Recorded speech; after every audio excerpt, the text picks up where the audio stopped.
कुल गुरु गर्गाचार्य जी महाराज को बुला करके कहा, गुरुदेव मेरे पुत्र 11 वर्ष के हो गए हैं और ये नंद भवन में थे, वहां पर इनका पालन पोषण हुआ अच्छी तरह से, लेकिन अभी तक शिक्षा से वंचित हैं, इसलिए इनका यज्ञोपवीत गुरु संस्कार करा करके और इनको गुरुकुल भेजा जाए शिक्षा ग्रहण करने के लिए। गर्गाचार्य जी महाराज ने तुरंत यज्ञोपवीत संस्कार कराया कि गर्गाद यद कुलाचार्याद गायत्रामृतमास्थितो। यज्ञोपवीत संस्कार कराया और उस समय बहुत प्रचलित गुरुकुल था, जो आज उज्जैन की नगरी है, महाकाल की नगरी है ना, उस नगरी में गुरु सांदीपनी का बहुत बड़ा गुरुकुल था, जिसके आचार्य श्री सांदीपन जी महाराज हैं। वहां पर लाकर के दाऊ और कृष्ण को गुरु के चरणों में रख करके शिक्षा अध्ययन कराया जाता है कि भये कुमार जब ही सब भ्राता, दीन जने वो गुरु की दो माता।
गुरुकुल में जाते हैं पढ़ने के लिए।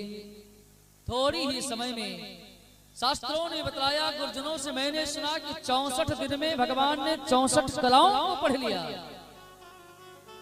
जिसमें पाक रसोई, संगीत वादन, अस्त्र शस्त्र, अनेक तरह की कलाएं हैं। 64 कला भगवान ने 64 दिन में 64 डे पूरी विद्या को कंठस्थ कर लिया, पूरी विद्या को अध्ययन कर लिया। देखिए प्यारे, भगवान ने यहां करके दिखलाया है।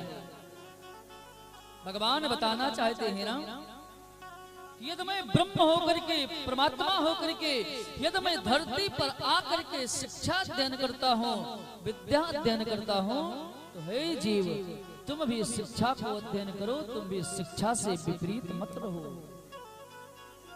शिक्षा ही जीवन में अच्छा संस्कार देती है। शिक्षा से ही जीवन को नवीनतम बनाया जा सकता है। शिक्षा से ही जीवन को सुचारू ढंग से जिया जा सकता है।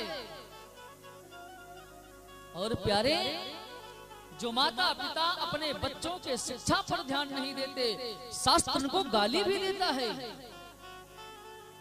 माता शत्रु पिता वैरी, एन बालो न पाठिता, ना शोभते सभा मध्ये हंस मध्ये बको यथा। जो माता पिता अपने बालकों को, अपने बच्चों को शिक्षा अध्ययन नहीं कराते, संस्कार नहीं देते, वो माता पिता अपने संतान के लिए ही शत्रु हैं, बैरी हैं, दुश्मन हैं। क्योंकि शिक्षा से बढ़कर के ना तो कोई मित्र है, ज्ञान से बढ़कर के ना तो कोई मित्र है, और अज्ञान से बढ़कर के ना कोई दुश्मन है। इसलिए शास्त्र कहते हैं प्यारे, जीवन में शिक्षा अति आवश्यक है। भगवान शंकराचार्य ने कहा है कि अपने संतानों को, अपने पुत्रों को, अपने बेटा बेटियों को धन कमाकर दो या ना दो चलेगा, लेकिन जीवन में संस्कार जरूर देना, अच्छी शिक्षा जरूर देना। और जब आप अच्छी शिक्षा दोगे, ज्ञान दोगे, तो आपका बालक जब IAS PCS रैंक का अधिकारी बनेगा, डॉक्टर बनेगा, इंजीनियर बनेगा, तो आपका नाम रोशन करेगा, आपके क्षेत्र का नाम रोशन करेगा, आपके गांव का नाम रोशन करेगा, आपके जिला का नाम रोशन करेगा, आपके प्रदेश का नाम रोशन करेगा। इसलिए प्यारे, जीवन में शिक्षा अति अनिवार्य है। विद्या विद धातु से बनी है। व्याकरण में एक विद धातु आया है, विद धातु से विद्या शब्द की उत्पत्ति हुई है। विद धातु प्राप्त करने में होता है। विद धातु से जब आप विद्या प्राप्त कर लोगे तो आपको सम्मान भी प्राप्त हो जाएगा, आपको संपत्ति भी मिल जाएगी, आपको अच्छा समाज भी मिल जाएगा, अच्छा परिवार मिल जाएगा, अच्छा परिवेश मिल जाएगा, सब कुछ अच्छा मिल जाएगा। और यदि प्यारे जीवन में आपने केवल धन के पीछे भगे, संस्कार न दिया बच्चों को, शिक्षा नहीं दिया बच्चों को, ज्ञान नहीं दिया बच्चों को, तो समझ लेना अपने बच्चों के साथ आप शत्रुता करते हो।